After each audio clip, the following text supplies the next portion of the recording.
Okay, Trey, you had a pretty big summer this summer with summer league and everything of that nature. What are some of the most important things that you want to take from this summer as we get ready and start this season coming up? Well, I think just get better every day is my goal right now because, I'm going into my second season.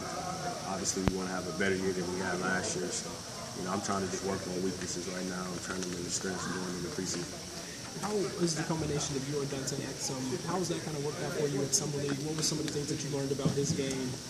Well, it was Summer League, and it's the first taste you get of NBA action, when you're a rookie. So I don't think that's really a measuring point, for, how we will look out there on the court. But I definitely think he's going to help us out a lot. He can play the combo guard and then, come in for me when I get tired, go to the bench and play a one. So his versatility is definitely there, and he should definitely help us out a lot. Last question about Summer League. You guys look, pretty well out there. You said it's not something that I guess you would kind of measure, but, what are certain things that you think people can look into Summer League and say, okay, well, we can expect this from the Jazz? Right. The way we move the ball, and a lot of people don't talk about it in interviews, but, as a team, that looks good, regardless of where you're playing. If you have a team that's moving the ball and, making plays, though we lost, I think that's definitely something a point you could start at. We can continue to grow as a young team. Speaking of your camp, how important was it to come back here to Michigan and give the fans here in Michigan, a lot of the kids that look up to you, pretty historic here. How was that for you to come back here to Michigan? It was great, man. It was great. It definitely is like a second home to me, and I have family here, and obviously, going to the University of Michigan and making that run with them. I know I have a lot of influence here in Michigan, just as I do in Utah and Ohio. So, I wanted to come back, to this community and, give the kids what they wanted, which was, my presence and, throwing the camp, for them.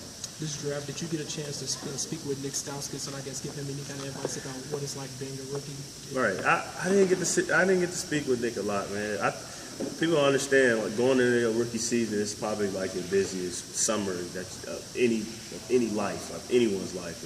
You're always busy. So I didn't really reach out to him a lot, but I did get to see him in New York, and I talked to him for a second. I just told him to work hard and go into Sacramento, with a plan, and I'm sure he will. Speaking about you individually, what have you done this summer, I guess, to prepare yourself for next season, right, such as workouts and things of that nature?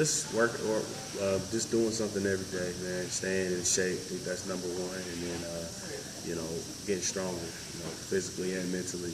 Lower body, getting stronger, getting more explosive, and obviously I want my field goal percentage to be higher this year, so I'm working on certain shots. I know I can get off in the game. Individually, what are some of your goals for next season, or is that something that you kind of put out there? Or? Not really. I try not to put goals out there because I want them to be something that is a goal for me, and I don't really want everyone to know. But one goal that I definitely want to reach is the playoffs. And everyone wants to get to the playoffs because you're fighting, you're competing for a ring, and then obviously the exposure. So. I think that's something that I have in mind, a goal of mine.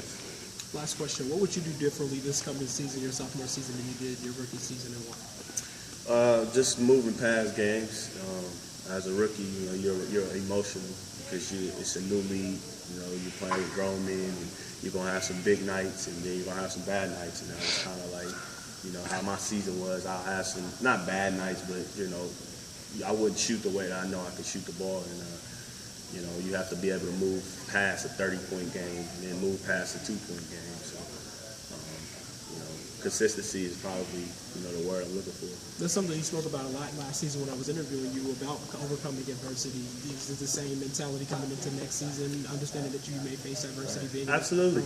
Everybody faces adversity. It's all stars that go through nights here where they didn't perform the way they they can perform. So I know that's the level I want to get to. So I want to just continue to raise my field goal percentage and make plays for the team, be that leader on the court. And truly, the last question: what would be the message to the young children here that are at the camp, to the youth? What would be the message, given your career? What would you tell them to be able to get to the level where you are today? Listen to advice from your mentors and parents, and then hard work probably is the number one thing. That's kind of like a broad answer, but what I mean by hard work is just having a passion for the game and playing every single day, to get better, to get to where you want to get.